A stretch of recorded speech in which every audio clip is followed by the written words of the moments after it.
and it's a deep. This is a true life story, and it's a deep one.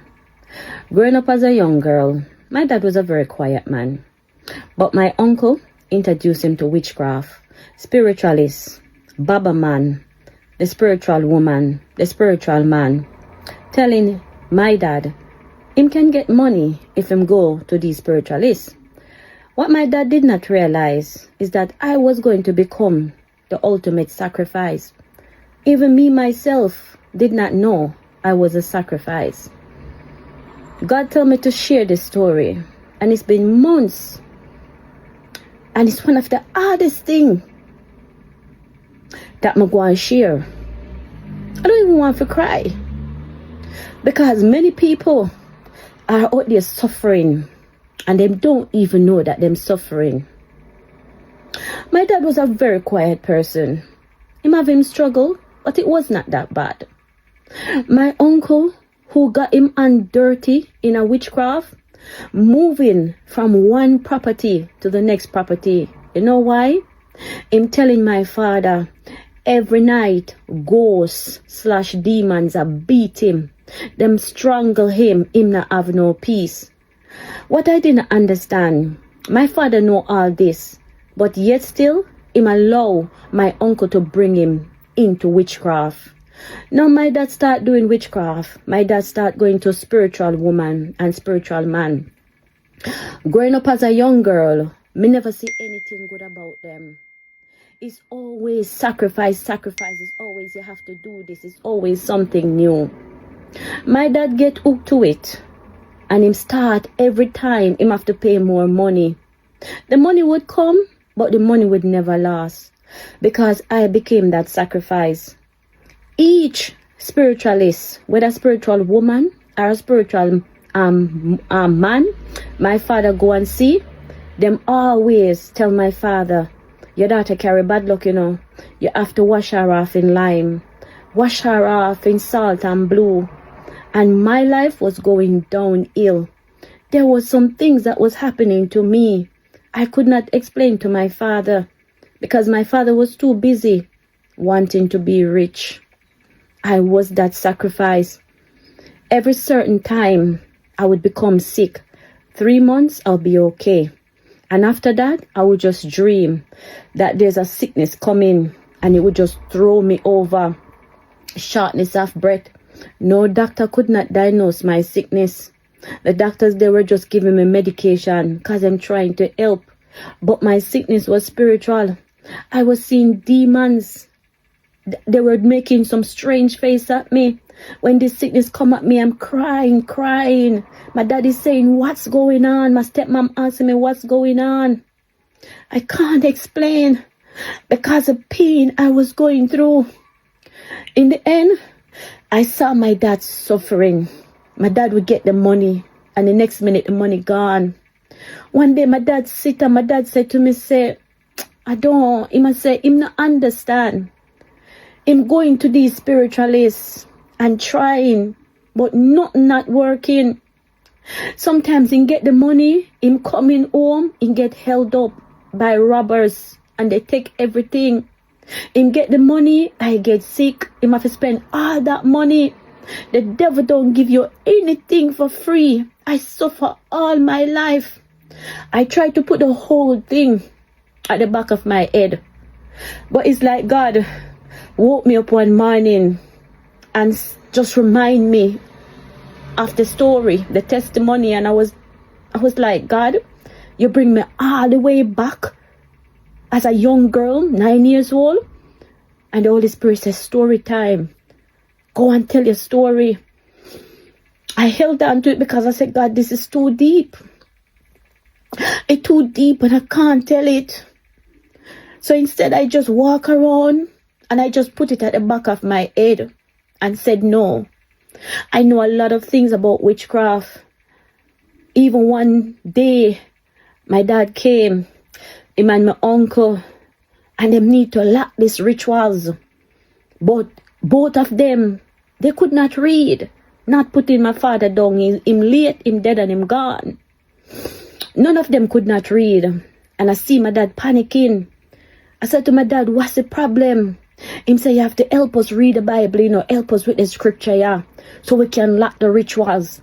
I was confused because I'm thinking, I didn't know you could read the Bible and use it to lack scriptural, to lack your spiritual thing that you're doing. I never know you could use the scripture.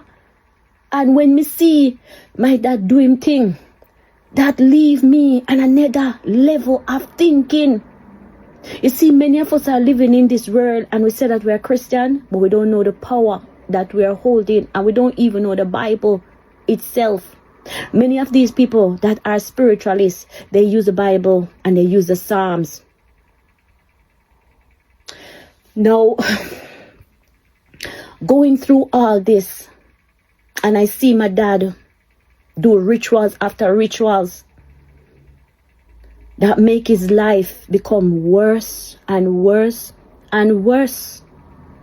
Nothing good. Just sickness and sadness and pain. And then it go on to the point now, they offer my dad a guard ring.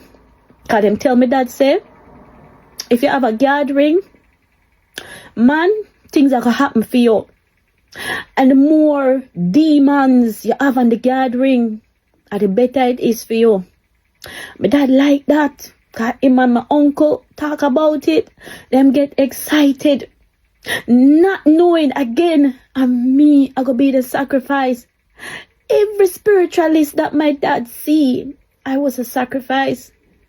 Every one of them tell my dad, your daughter carry bad luck. Your daughter this, your daughter that. We have to wash her off in lime and salt and blue. Any pastor tell you to use salt on your body, you're committing yourself to the unknown that you don't know. This is serious. When I grow up myself, I got caught into it. I was being taught witchcraft. And what got me is because this person is high up. This person is a bishop, but a false one.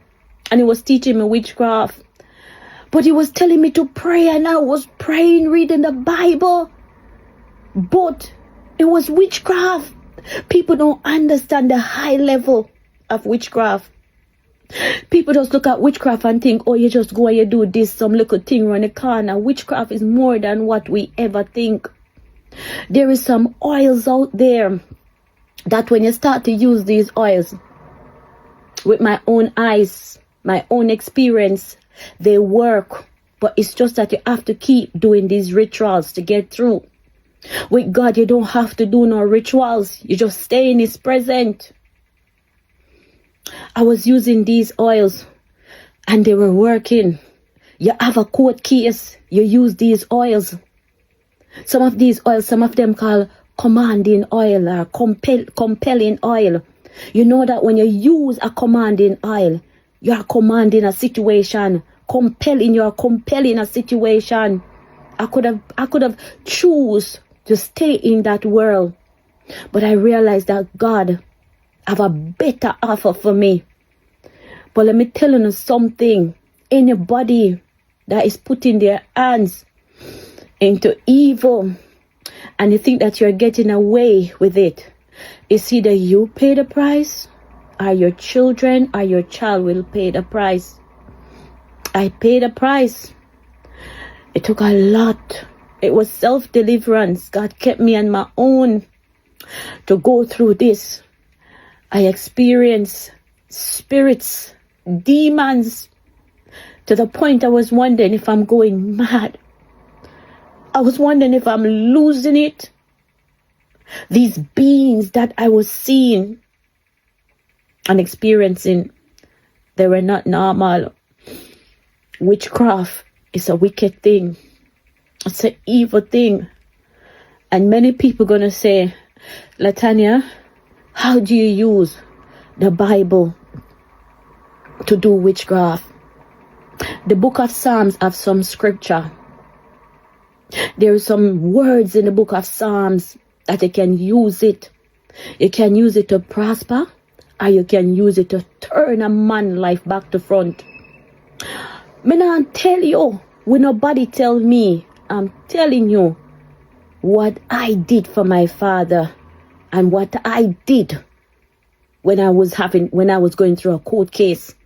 But God turn up and show me that he carry the power and that the kingdom of darkness does not carry the power.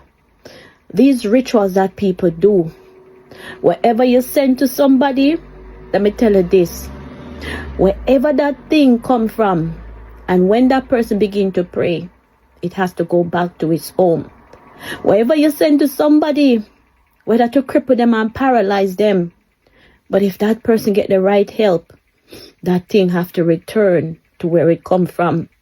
You don't even have to pray back to send a prayer. God know who send it. And when you send things to people, it have to return. Simple. Just like that. Witchcraft is filthy. It's not good.